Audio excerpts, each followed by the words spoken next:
Hey everybody, welcome back to this episode of From the Suggestion Box, navigating feedback, the good, the bad, and the say what? Today, I am so excited to have my special guest, sarah.philippe, here joining us today, talking about a subject that is actually very near and dear to my heart. Sarah, thank you so much for joining us. And why don't you tell everybody a little bit about yourself? Thank you for inviting me, Nicole. I'm a huge fan anyway, so this is very fun. As I said, my name is Sarah. I am a huge nerd when it comes to volunteerism, as both a participant, as a volunteer, and as a leader of volunteers. So I've been in the field for 8 years. About 8 years, worked in a couple different areas. So I worked at Mothers Against Drunk Driving, and actually, where else did I work? Worked at a couple from different cultural institutions, advocacy groups like MAD, and then nursing homes, senior living facilities, and I'm currently at volunteer coordinator at United Hospital, which is part of Allland Health in St. Paul, Minnesota. Wonderful. I love your background is so diverse because you've seen this, like you said, as a volunteer, as well as a leader, and in different industries, different capacities. So the perspective that you can bring is so well-rounded, which is also why I am a huge believer of just connecting with our network, because and hearing from different people, because all these perspectives mean so much. And it just, I didn't even mean to do that, but it's like perfect segue into what brought us here to begin with. So for those of you who are new and listening, at the beginning of this year, I had said to myself, I want to really highlight new perspectives and new voices on the podcast, because so many of us have so many different backgrounds, experiences, and perspectives. I wanted to do my part to try to amplify and share the voices and the perspectives that we don't necessarily have the opportunity to hear all the time. And so all of a sudden in my LinkedIn feed, there is this ebook from the Erin Spink, literally entitled New Voices and Perspectives. I was like, it was a sign. So we did an podcast interview with Erin. If you have not heard it, you need to go back and listen to it. She is hilarious, also extremely knowledgeable, and drops some gems like you would not believe. And I told her in that podcast interview that I was going to be like, every person who was a part of this ebook, I want to reach out to and have a conversation with them, because the amount of knowledge in this ebook is phenomenal, and just literally the different perspectives and the backgrounds that everybody brings, man, oh man. So that is how we landed here, how Sarah and I landed here. And I'm really excited to talk about this topic, because there's a really good colleague that I have who is neurodiverse, and he opened my eyes, gave me a new perspective on working with people who are neurodiverse. It was such a great experience. It really opened my eyes to unconscious bias that I had regarding what I thought somebody who might be on the spectrum can or cannot do. And he shattered that stereotype. He shattered the preconceived idea that I have, and I mean, ever since then, like, and you know, anytime we're anywhere, I'm always looking like, hey, are you going to be on the panel? I loved being on the panel with him. I loved working with him. And I was just very grateful for that, because he really did open my perspective, open my eyes, open my understanding. And so when I saw this in the ebook, I was like, yes, I need to have her on. So, Sarah, let's talk a little bit about it. I have so many questions. I don't even know where to start. Let's talk about, first of all, let's actually talk about the term neurodiverse and the difference between neurodiverse, like the terminologies like neurodiverse, neurodivergent, all of those things for people who may be a little bit unfamiliar. Yeah, hold on. Let me just because it's only recently that I've been doing so much work in understanding neurodiversity in the past year, but apparently I had a huge blind spot and wasn't really understanding neurodivergent. So I just want to figure out because so basically neurodiverse means think of it as like, so Judy Sanger, who kind of coined the term in the 1990s, used it as, think of a biosphere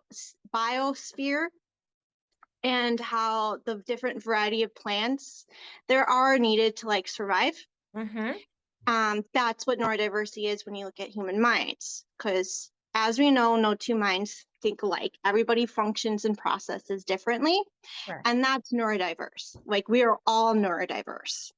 And so it's a movement meant to, celebrate that and, celebrate that we are, and that there is no right way. Like, there is no normal. I mean, the term normal came about in 1840, was kind of used to show like, used in statistics, which I was just reading about. But anyways, so yeah, and then later on, neurodivergent kind of came out of that to be more specific to the group of people whose minds functions outside what is considered neurotypical.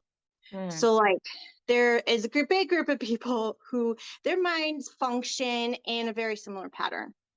Their social communication skills are going to be very similar, and that's neurotypical. And then you have a group of people like myself who we think outside of that. We kind of diverge from that, and that's neurodivergent. Divergent. And again, there are people within the community who like using the term neurodiverse. But for myself, I like kind of separating that, because neurodiversity does kind of speak to everybody, where neurodivergent is more specific to people, like myself. So, and that can mean anybody, certainly anybody under the sun. Again, this is about identity, and the only person who can really tell you your identity, or well, who should, is yourself. Society does put identities on us, unfortunately, but really you should be the only one who decides what you use. And so it can kind of mean like people on autism spectrum disorder, which is really where this movement came out of. ADHD, PTSD, OCD, Tourette's,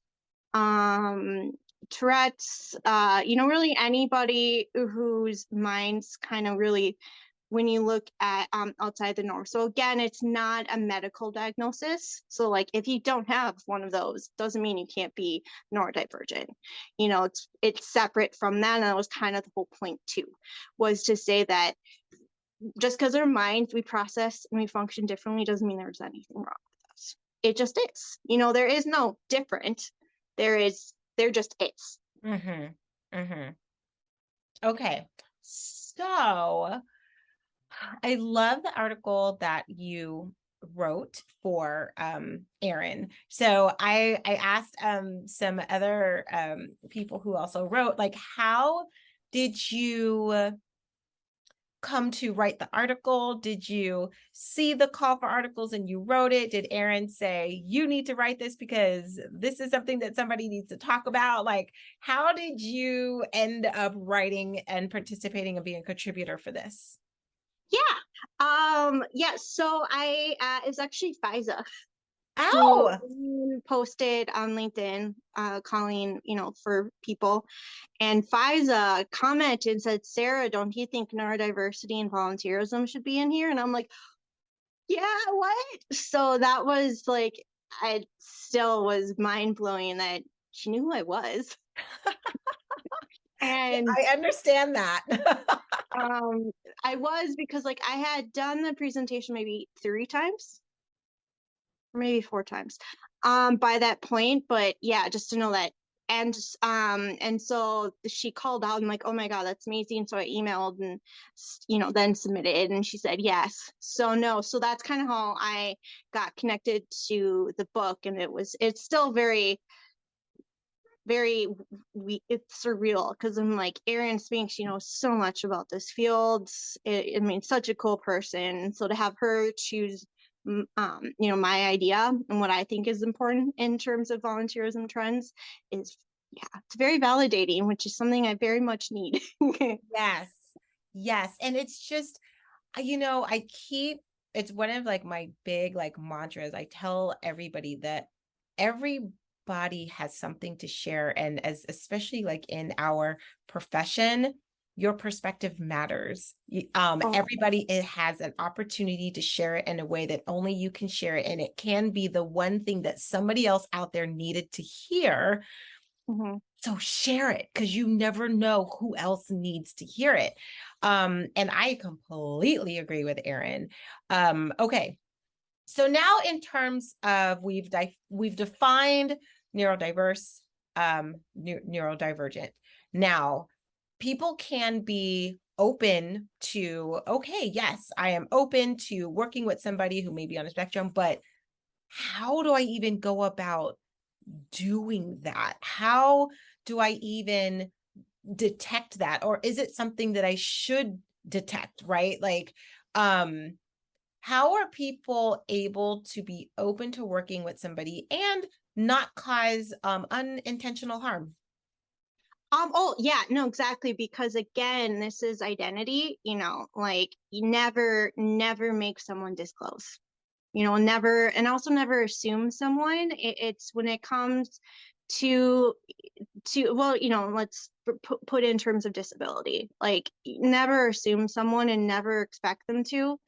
And so they're how to then get, you're like, okay, wait, how am I supposed to know? No, well, it just comes from being creating a program that is neurodiverse, meaning a program that welcomes all minds, that is, what is it called? Universal design kind of thinking, where Mm-hmm. you are already asking everybody, like, first you're creating and being intentional about the environment you're creating, and understand that everybody their motivations to volunteer are differently, the ability that they'll be able to do something is differently, the needs of the organization can also vary from each department. Mm-hmm. And so really understanding that. And so, yeah, it comes down, and that's why I really, at communication is so, so key. And so I think, if you want to particularly make sure you are open to people who are neurodivergent, it's with this thinking. And again, it's not thinking, okay, I'm just want to help neurodivergent volunteers feel Right. comfortable. No, I want to make all volunteers feel comfortable, Correct. because again, by ensuring that neurodivergent volunteers feel welcomed, you're making everybody. So just the bigger thinking here is that everybody is. Like, I remember when I first did this presentation for my dad and my brother, they're like, oh, isn't this just obvious stuff about how he should be inclusive? I'm like, yes, it is, but we do malfunction like that. So yeah, so I would say the 3 big things are, what was it? Sorry, my with my disability, I have memory recall issues. It's So, okay. but I actually do typically at the beginning of my presentation disclose that because of my disability, I do have recall issues. Okay. So I may stop mid-sentence and have no idea, forget what I'm saying, or speak randomly, or because I also have a speech impediment. So I do disclose that because I just feel like well, I've learned for myself, for people to understand who I am, I need to disclose. Like, Yeah. if you don't accept my disability, you don't accept me. And Right. that's just how I work. And again, I don't expect other people. So, anyways, okay, I'm looking at it. um, okay, so working with when you're working with them, it's three big things: communication, removing barriers, and environment. Yeah. So communication, it's really, and again, that's a two-way street. And when it comes to volunteerism, I think a lot of organizations forget about that. It's Yeah. very well, and we know volunteers don't really realize that, but that's not what we expect of them. I think on volunteer organizations, we really do have to remember it's a two-way street. Like, we have expectations, yes, and like, I work in a hospital, they have to meet certain regulations, Right. but that doesn't mean that the relationship building part isn't important. So that's where Right. communication again comes in, and it's making it standard to ask every volunteer, how do you work best?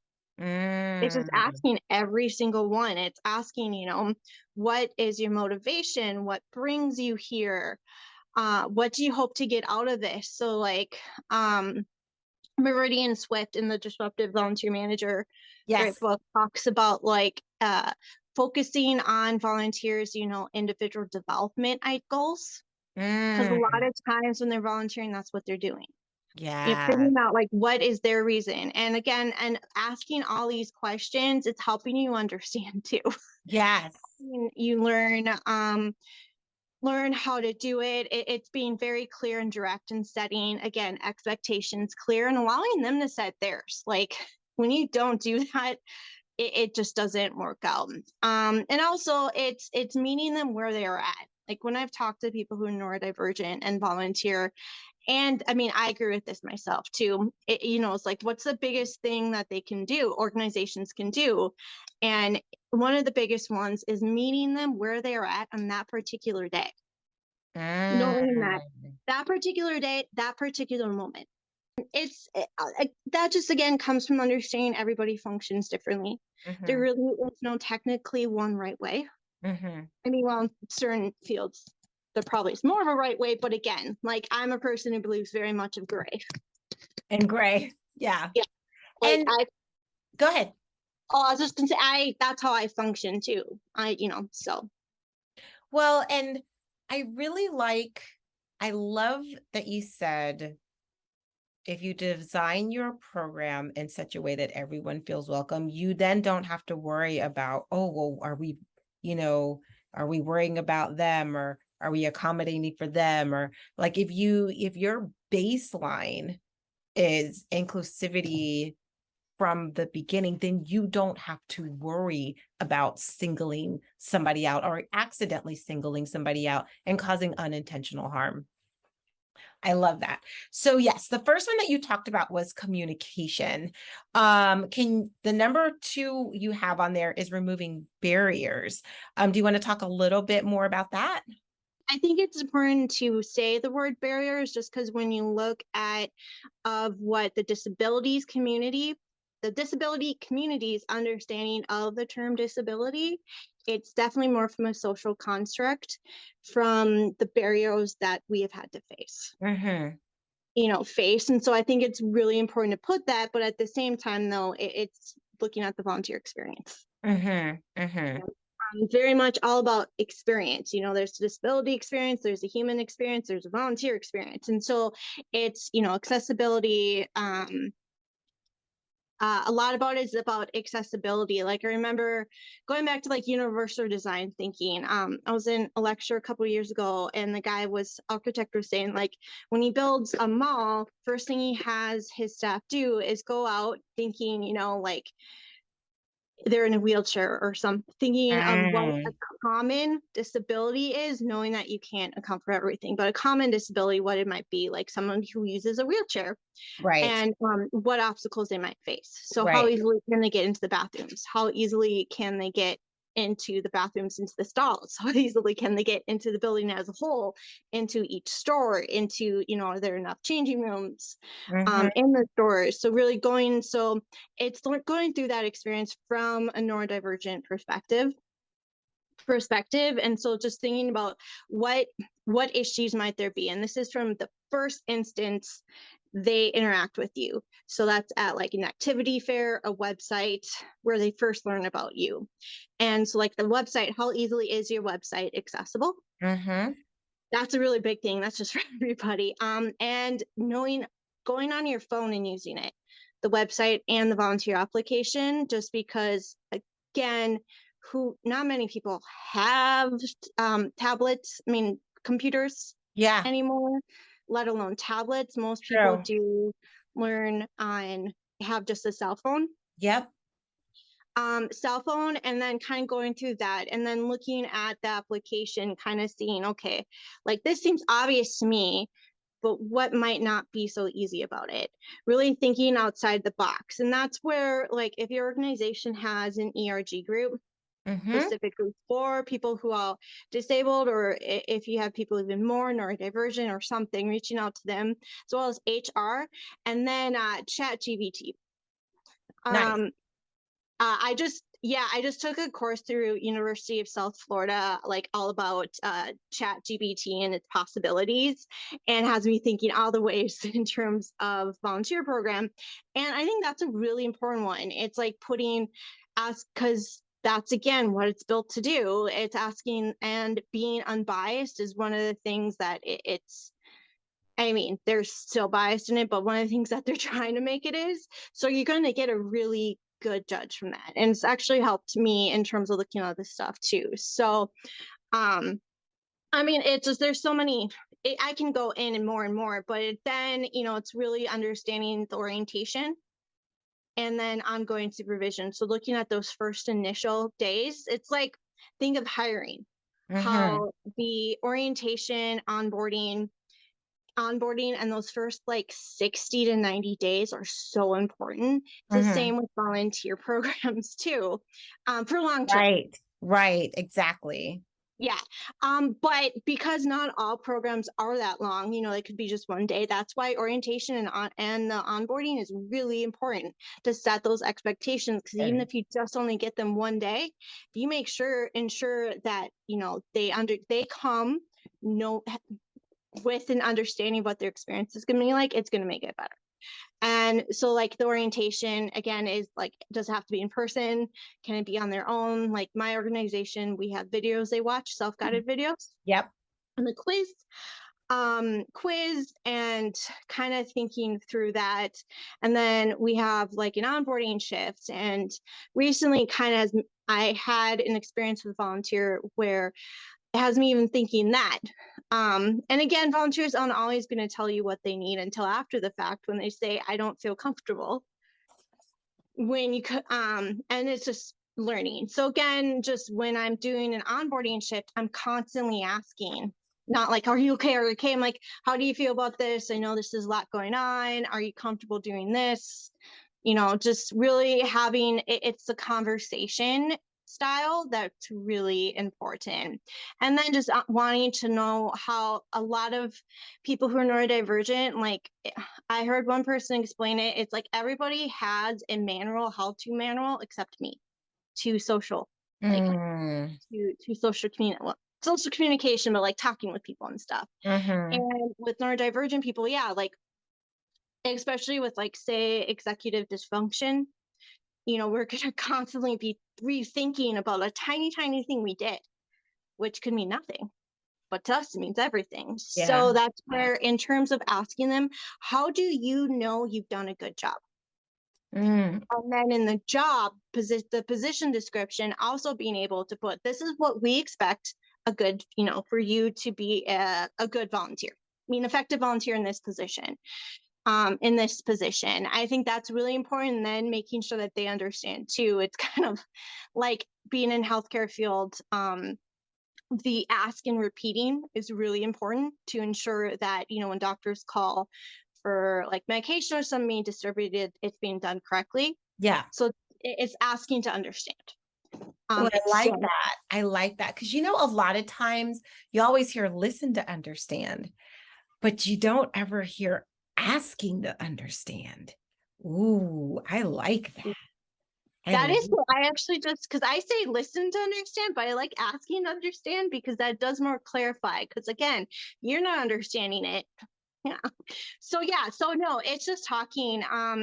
Because when you to try to make sure for people who are listening only have like 1 day events, they've also been like, how can I make this be open when you only get that one shot with them? And it's like, well, yeah, it's making sure that the first day they come there, they've had the expectation set. Like even what one of my coworkers wants to do with each of our positions, which works for 1 day too, is to have like a 10 20-second video of each position and have a volunteer explaining that.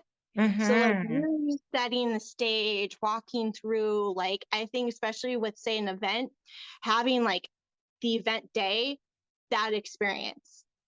It's like, think the same thing like when you go to a concert or something, you get an email about the steps you're going to have to do. Same thing for that.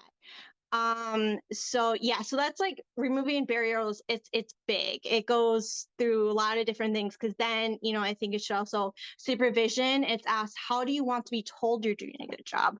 Would you like to be told that you need to have a conversation? Because a lot of people neurodivergent, like myself especially, have rejection sensitivity disorder. And like I can cry hysterically very, very easily. It's just because I'm hypersensitive. And so I like it better with my supervisor to have 1-to-1, like once a month. And I think it's important, like, again, you're not gonna be able to do this for every volunteer. Like, remember your capacity as yourself, because you're only one person. Right.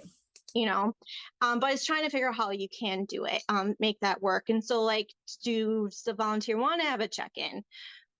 Or do you want to like create office hours or different ways and how, so that say you have to have that difficult conversation. Well, if you're already having an ongoing communication with the volunteer and volunteer, well, having that difficult conversation isn't going to necessarily be that hard. Granted, like if you have 1,000 volunteers, like Right. that's again where you need to think, and maybe actually having like creating a survey that goes out to these volunteers. So again, you're able to at least pick out which ones, or to feel like finding ways in how volunteers, even when you have like 1,000, 2,000 volunteers, finding ways in how they can, they feel like they're connected to you. And so like 1000%. volunteer mentors can be a way with that too. I just say volunteer mentors in general because this one situation I had that got me really rethinking. I thought everything was going well, but then I started to get a feeling during the onboarding shift that is just off, Or you have that, and as volunteer leaders, we know like, oh, it's not good. And I wish I did stop and be like, okay, I'm kind of sensing something. Yeah. Because then maybe at that point I could have talked and like found out that they, like their expectation of the day was not what they thought it was. Yeah. And needing to regroup and, say like, oh, you know what, how about we do this? I have a volunteer you can shadow. You have what you need for today. And so it's, doing that too. I love it. Yeah. Yes. And then, sorry, I think that's it for barriers. Okay. Well, I mean, there's so much there.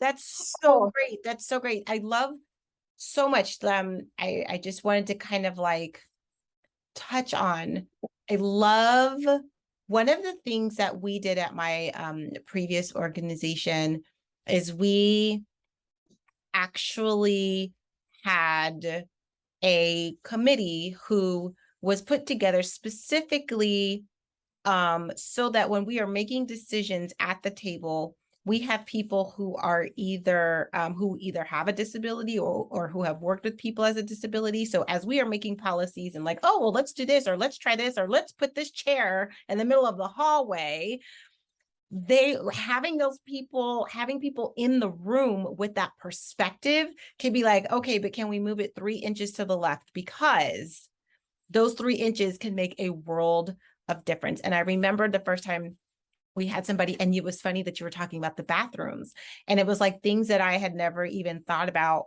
Going into the bathroom, navigating a bathroom in a wheelchair is a very, very different experience, and the amount of room that you need and things that you just don't even think about. Like, and they were just going into detail in terms of like even how high the seat of the toilet bowl is, because if you have to transfer from the wheelchair, and it was just like, and, in my data, it's one of those things where, I'm like, man, I've never thought about it, but I've never been in a position to have to think about it. So it's so awesome to have people in the room who have those perspectives, right? And a lot of times it's one of those things with it can happen like with race too. Like I'll have conversations with colleagues, right? And they'll be like, oh, I've never thought about that. I was like, well, you've never had to. And I'm not mad at you for not having to think about it, right? But it's my reality. So I'm going to see it a little bit differently. But then cool, with both of us in the room, we're going to make it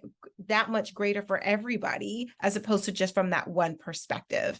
So I love that. And what it got me thinking is, what an amazing opportunity for having an advisory, like a volunteer advisory team, and inviting different people with different perspectives on the advisory team. So even now, when you're talking about onboarding and you're talking about different things like that, having that perspective from different people who are either doing different roles, who have different abilities, who different lengths of tenure, all of these people. So as you are developing the new application or the onboarding or the group outing, everybody has a perspective that they can share at that time. So it's not like oops, we didn't even think about it. It's not an afterthought. It is an intentional forethought in the planning processes, as opposed to, oh, we didn't even think about that.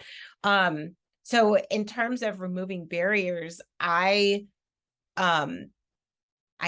love that, because I know in the ebook you had said, like ERG groups and like working with HR and I think all of these kind of also tie into that. Whew, I love that. That was a lot. That was a lot of information right there. Goodness. I know. There's just, and I mean, I didn't even, there's so much, and it's all about focusing on the positives of what they bring. Yes. And like you said, intentional design. Like they say universal design, especially like when designing actual stuff, like building. I like, let's do that, but stay intentional. Yeah. So that every step you're thinking about how it's affecting, because that then will help you with everybody. Because like, as you said, there are issues with race, well, particularly with volunteering and race, that me as a white woman, I'm not gonna, it's something I'm not gonna understand, because it's not my experience, and Right. I've not had to. And so it's having those conversations, like Mary Winter Francis in her book, it's a really, really good book. I tell everybody to read it. We will put it in the show notes.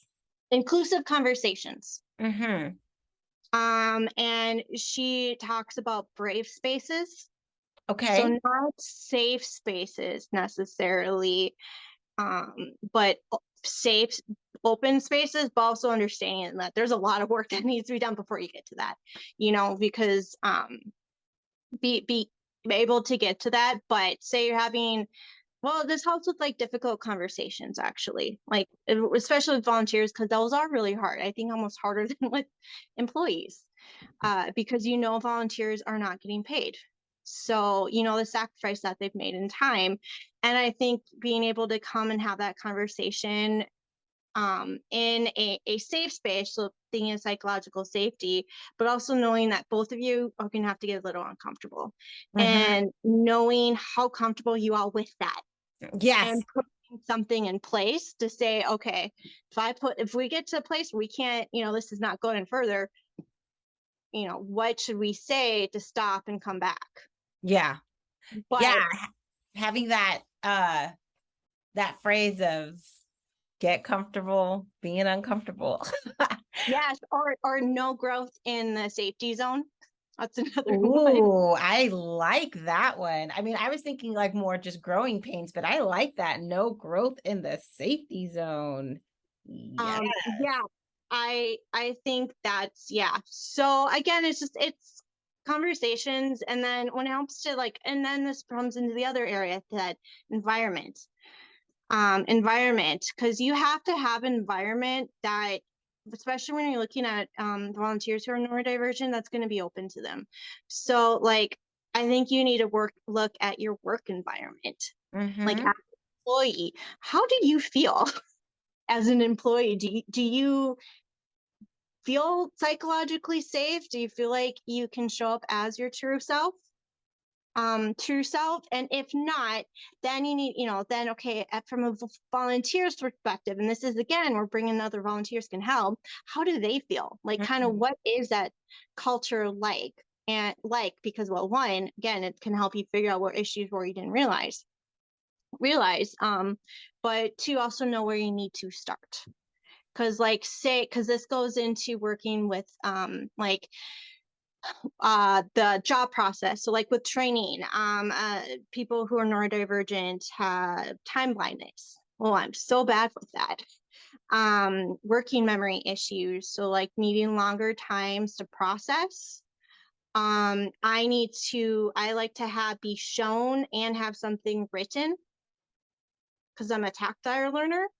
If you just tell it to me, I'm not gonna, sorry, Mm-hmm. I really can't take that in. Mm-hmm. My cognitive abilities really struggle with that. And so it's just that's, and then when it's thinking of that, it's like, okay, with like for time blindness, for instance, they're going to forget how much time it's been. So put in breaks, put in water breaks. Yeah. Like Yeah. if they're outside on like an event staff helping, like really making sure, because if they're like me, they're going to forget water and it's like 90 degrees out. Yeah. And yeah, and then with working with staff, you need to make sure, because so, well, if one, how comfortable are they working with volunteers, because that's a whole other issue, as we all know. But Mm-hmm. understand how comfortable are they working with people who are neurodivergent, because like as you said with your coworker, there's so much you just didn't understand, and what your expectations were. And so I think it's really important talking to the staff, and that's where, when you're creating these position descriptions, working with staff, well, you have to work with staff to make them, to make sure Right. that it's agreed upon. Like when I create positions at the hospital, I make sure I try to get like the patient care manager, the unit coordinator, the charge nurse aides, like I want them all to be involved. They have to have buy-in or it's not going to work. Right.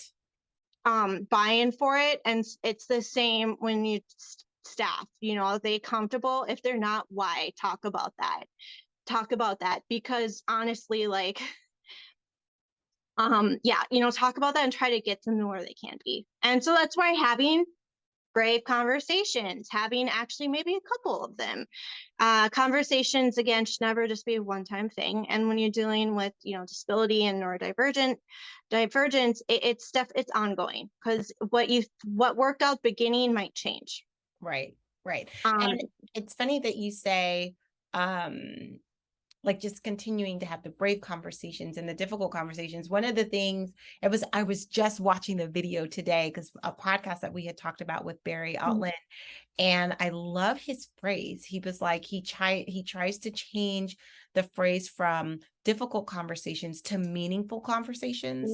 He was like, because even at the very least, it changes your mindset going into the conversation as a positive outcome, in terms of, even though it might be the conversation may be uncomfortable, having it and the outcome is, can be positive because you had it, as opposed to not ever having it and it staying uncomfortable and staying weird and staying.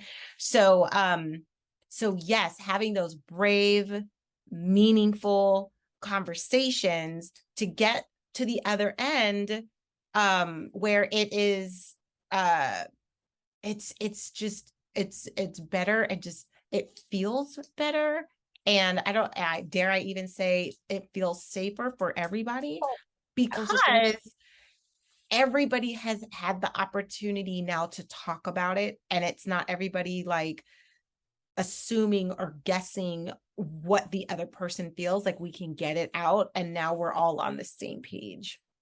Oh, yeah, no, and I like that meaningful. Like, to me, if I had to have a difficult conversation, just looking back at how I've had some really managers give very terrible, difficult conversations that I'm like, Mhm. you're setting me up to fail. It's Yeah. setting me up to succeed by having meaningful makes them, because yeah, the whole point of psychological safety is feeling like you are your whole self, knowing that if it's understanding that there is no work-life separation.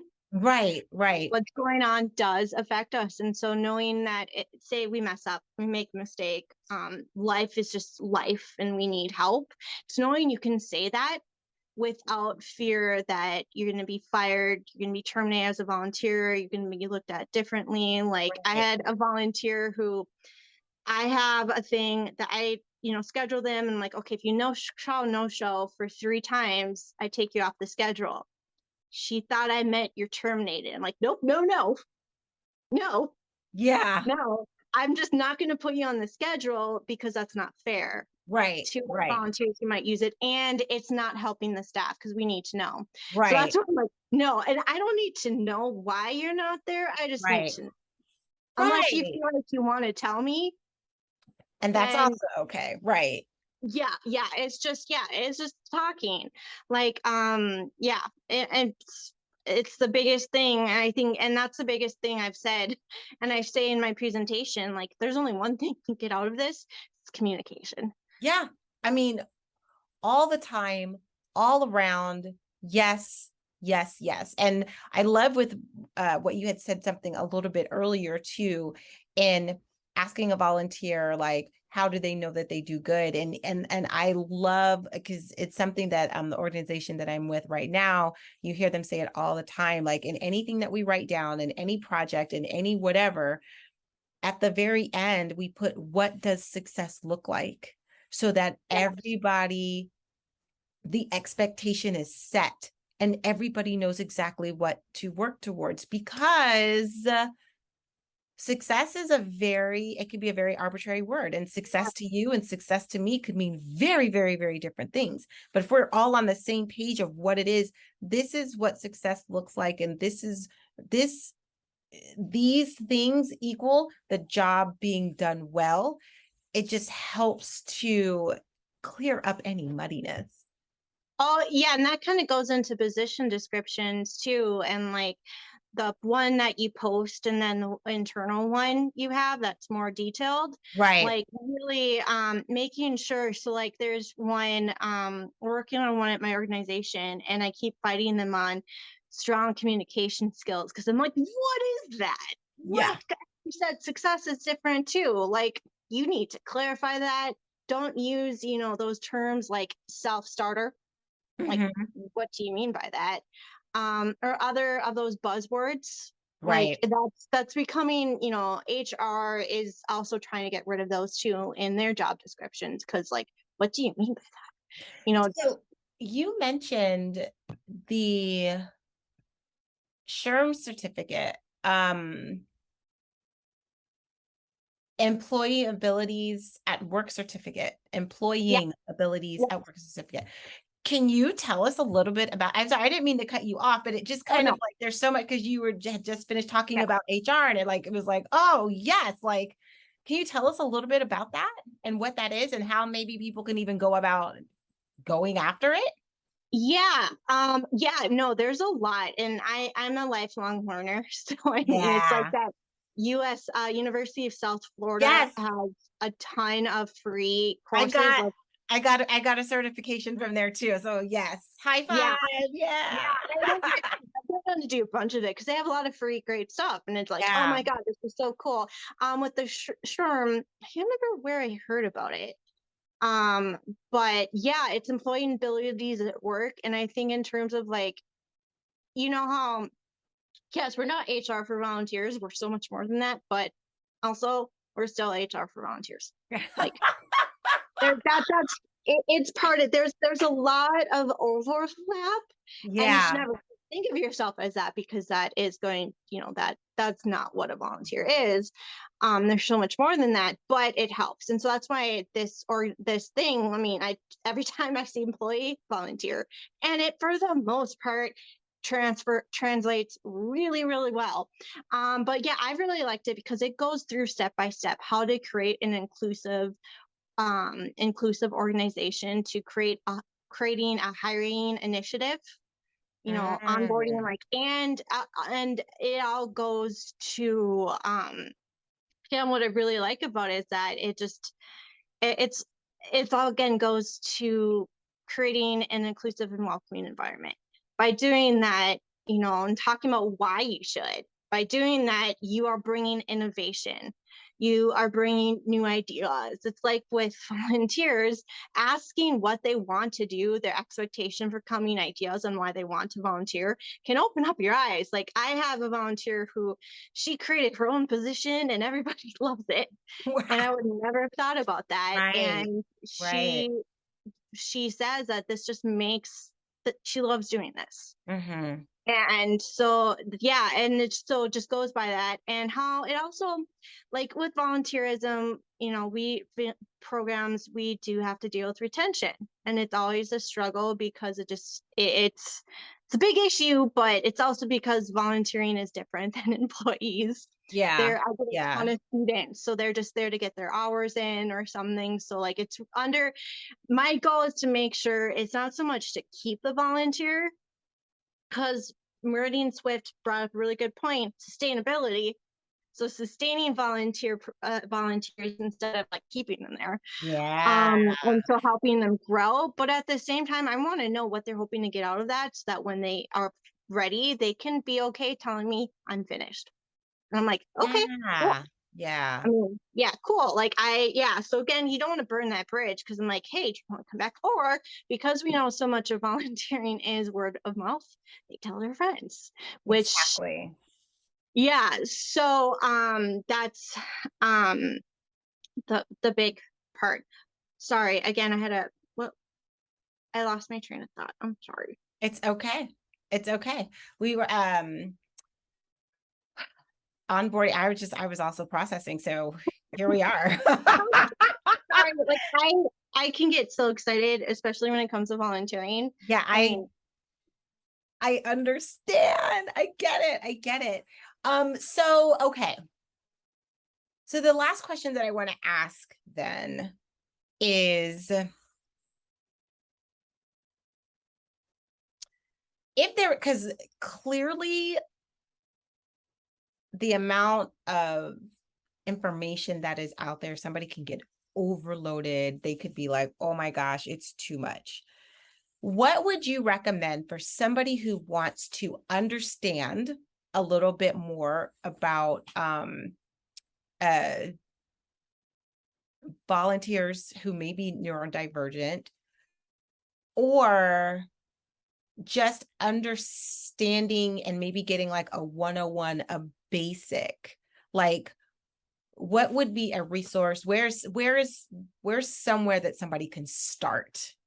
yes, exactly. Oh, very good. Well, I would definitely say, Temple Grandin has a TED Talk called "The World Needs All Types of Minds." So, I'm Mm, wrong. I think maybe it was filmed in like 2010, and she did another one in 2020 during the pandemic called "Educating Different Types of Minds."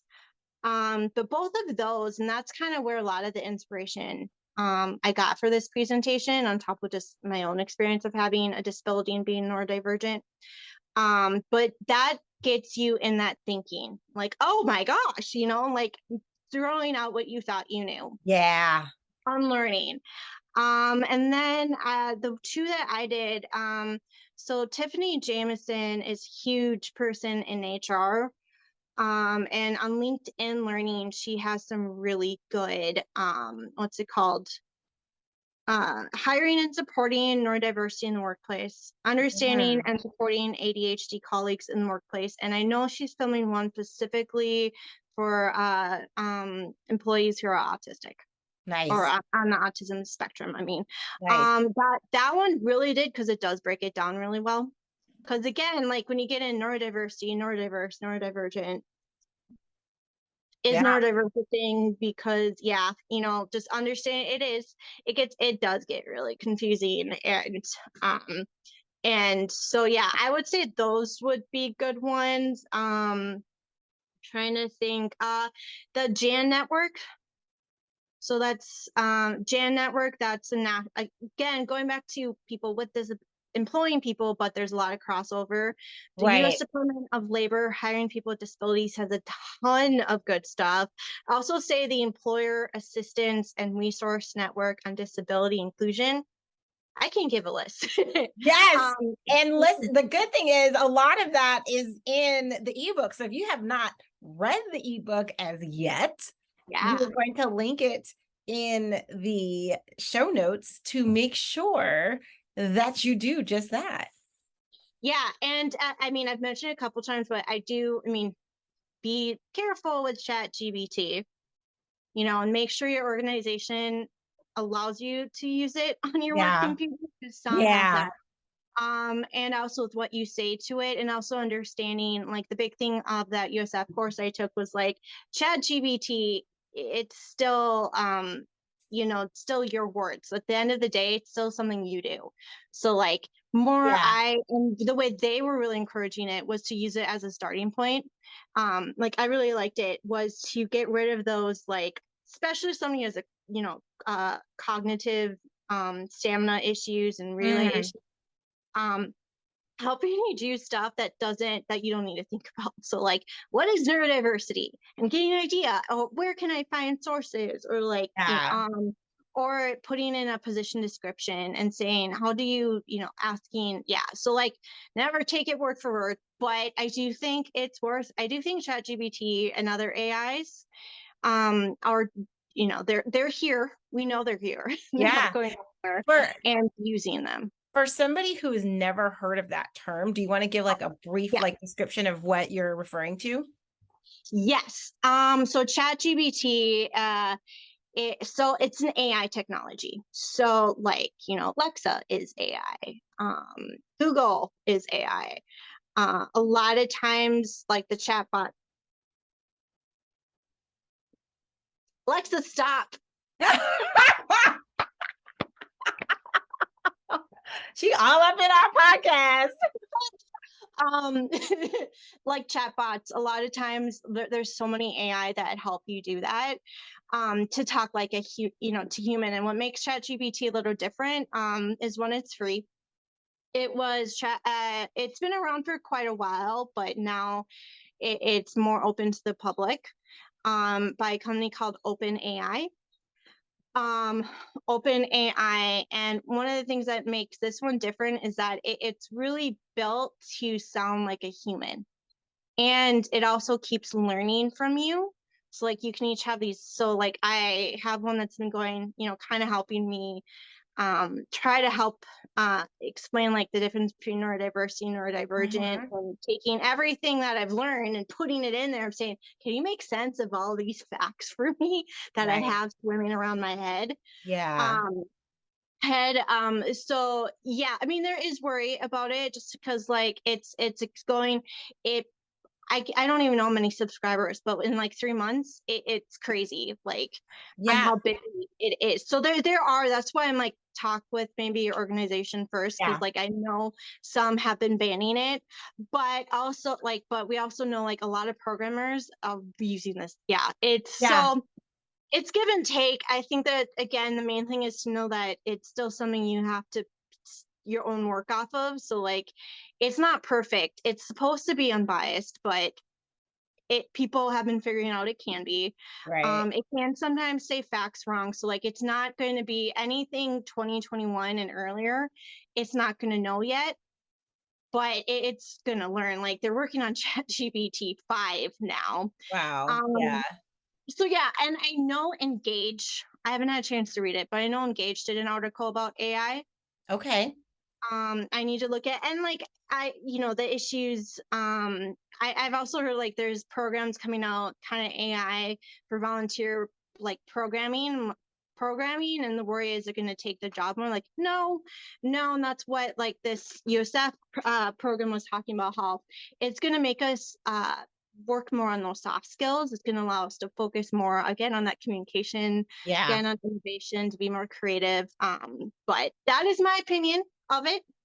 I know there's there are concerns, there's safety concerns, there's concerns about like who actually owns it, the content it comes up with. But yeah, interesting. Yeah, because my cousin works in IT and the tech, and she's been like in our ear about it and just telling us about it, and just so very, very interesting. Yeah, well, I mean, go ahead. Oh, I'm just saying, I think it's worth people looking into.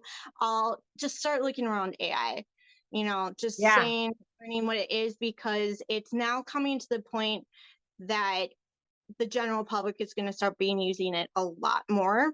And so I think it's important. And the more we as people and as, potential users learn about it, the more we can hold them accountable too. The more we can say, wait, hey, that's, like it's, it's expanding faster than social media did when that started.